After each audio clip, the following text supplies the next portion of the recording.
Now, time to talk about The Boys. Some big boys news has come out over the week. So we've got treated to a new spin-off that's currently been in development. It's called The Boys Mexico, and it's set in Mexico, obviously. It's in development Is it? with no. and I it's in development with Diego Luna, who is the main actor in Andor, and Gael Garcia Bernal, who was in who voiced Hector in Coco. Um, and they may produce and star in this series. Gareth Dunnett also is set to write, and he wrote Blue Beetle. That came out this year. So it's still very in the early development phase, it's just an idea at this point. That's going to be set in Mexico. They haven't really gone into what the plot will entail or the cast and stuff like that. But it is something that is going to happen eventually. So, James, what are your thoughts on this? Ooh. I'm very mixed. I'm straight down the middle with this. I don't quite know how I feel about it. On the positive side, I did not like the idea of a Gen V, a boys spin-off. I didn't think that the boys at least that universe was strong enough to command a spin-off show, especially so early. I just didn't think there was room for it. I didn't think it was needed or required. Gen V came out pretty fucking awesome, so it was really good. And I'm like, oh, okay, I shouldn't have doubted the boys for having a spin-off show. It really, really worked, and it fit in really well. And I can handle more of that kind of the boys style and tone without it feeling like too much or getting numb to that kind of shock value of the series. But I don't know, if we're getting another spin-off now, then this is where the bad side comes in. Like we've seen this before. What is it? Like The Walking Dead has many spin-off shows now, and it's too much content.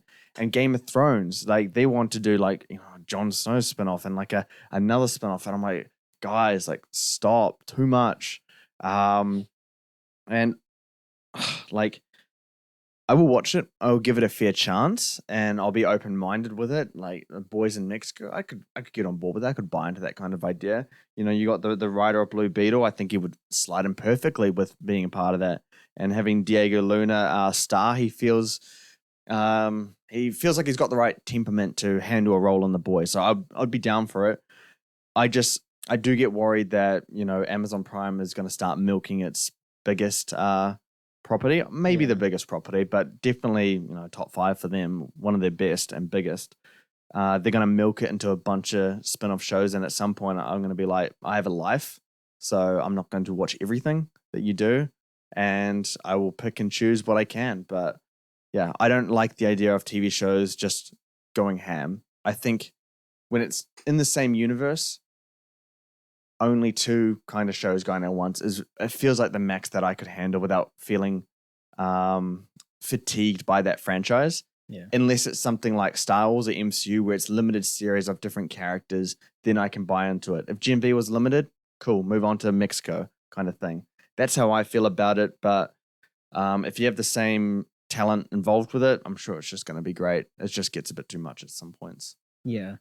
They also haven't had a release date for this yet, so I was wondering if they will do Gen V season 2 first, and then Boys season 5, and then they'll move on to this. So pretty much the second season and 5th season will lead into the events of Mexico, similar to how Gen V's events has led into season 4 of The Boys. So they're all going to tie in together. Yeah, I think that's the only way I can see this working quite well, is if they all interconnect some way. Yeah. And obviously with The Boys, after watching Gen V, we definitely know that they can do it quite well. Yeah. After season 4, after we see that, because those events will lead into Gen V season 2, so we can actually get a good idea whether it was a one-hit wonder or if it's something legit that they actually thought through really well and planned it. So if they do that and it is a hit, then I'll have complete faith in The Boys Mexico. Yeah, but for sure. Then again, it also depends on stuff like what the premise is, actors and everything like that. Yeah, because I think Gen V works because it's different ages of similar kind of characters. Yeah. Yeah, and it throws you into university college environment, which is different. And what's Mexico? It's just in Mexico. Like, what is so tonally different that it separates or distinguishes itself from the boys in Gen V? Yeah. And I don't know if I'm gonna buy it completely if it's just the boys, but in Mexico. You know? Yeah. Yeah. Yeah. Guess we'll have to wait and see until Mm, more stuff is announced for that. yeah. And speaking of the boys, we finally got our first trailer for season 4. Mhm. There is no official release date yet. Not even a hint, but it is looking like sometime next year is when all season 4 will come out. So like I said, the Yeah. events of Gen V and the aftermath of the season finale of season 3 for the Mhm. boys will lead straight into this. Yep. What are your thoughts on the trailer? Oh, it's a very good teaser trailer, which does make me wonder where we're going to get that release date in. I would assume that it's early, or the first half of 2024. Not too sure though. But if they're releasing trailer now, I'm sure that it's on the way and it's coming pretty closely. But it was very much a teaser trailer. Like, there's really not much to grab at from just this first look. You're just kind of seeing, I guess, where it's tonally going and how, I guess, the boys it's going to be. Yeah. That's really the only way I could really define that. It just seems to show. It doesn't really give much of an indication on where Homelander is and stuff like that.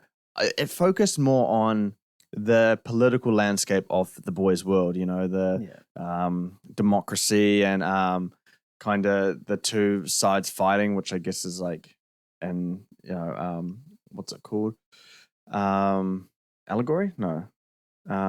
Analogy for Republicans versus Democrats. Yeah. And that's all fine and good. I love those kind of references to our reality today, but I just hope that it does push more forward in the story of our Homelander and the boys and what they're doing, with soups and all that kind of stuff. I just hope it pushes forward in that story and doesn't get too fixated on the political landscape of everything, because it's interesting, it's well and good, but it's kind of happening today. So I just kind of want to see these characters that we've seen, over the last 3 seasons just continue to be developed and actually have some progress in the story.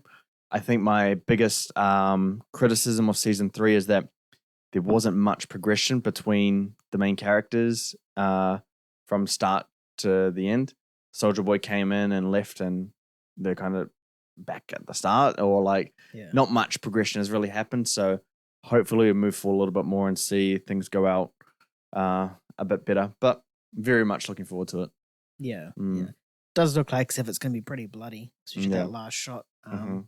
Be interesting to see how Homelander puts himself into that situation. Yeah. Where he has like another spaz moment and just beams everyone, and all their blood just goes onto him. Yeah, because the ending of season 3 ended with him just killing a civilian, eh? Yeah. Yeah. Because they threw something at what's his Son. face? Yeah.